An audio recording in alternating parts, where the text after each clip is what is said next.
What's up, YouTube? I'm back at it. I wanted to show you guys a quick video, okay? Again, I enjoy making these how-to help people out. I've searched high and low on the internet, even in images and searches. It's probably out there somewhere. I just couldn't find it. This is a 2009 Dodge Charger V6 2.7 liter, okay? What I'm doing is the motor mount, the passenger side motor mount specifically, okay?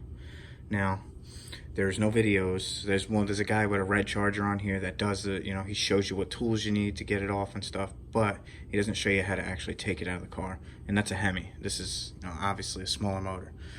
Now, what I figured out is how to get it out.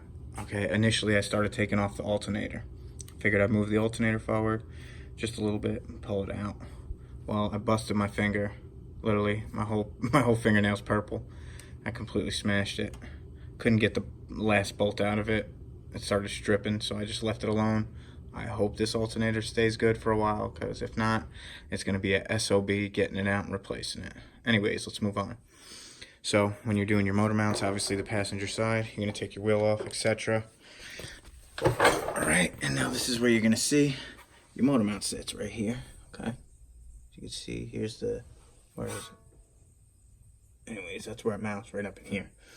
Now, Dodge made it where you can't pull it through this hole right here.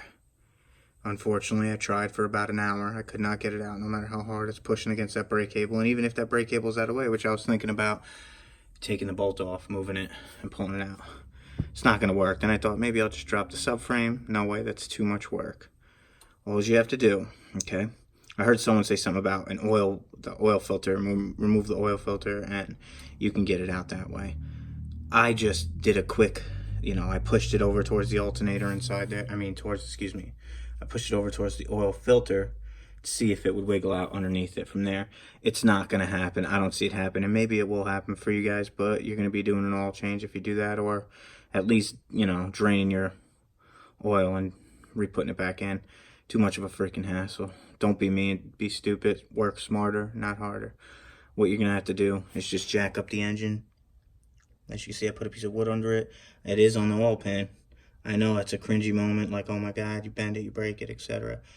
I've had a good amount of experience with this stuff. As long as you don't put metal to metal and push pressure like that, you should be okay. Jack it up relatively enough. That's how you're going to get this out.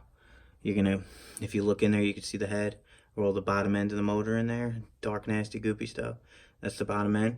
Well, all you're going to do is jack up the motor enough to where you can push it out the back. See all that space back there?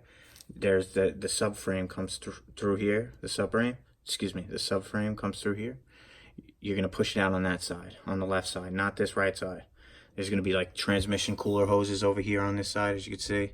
On this side of the subframe, you're not going to be able to get it out there. What you're going to do is push it to the left side of that subframe going through the center. You're going to push it to the left side, jack the motor up just enough, and push it out, and it'll fall right out the back here. Bada bing, bada boom. Done. Anyways, I hope this helps you guys, or anybody who's trying to do this.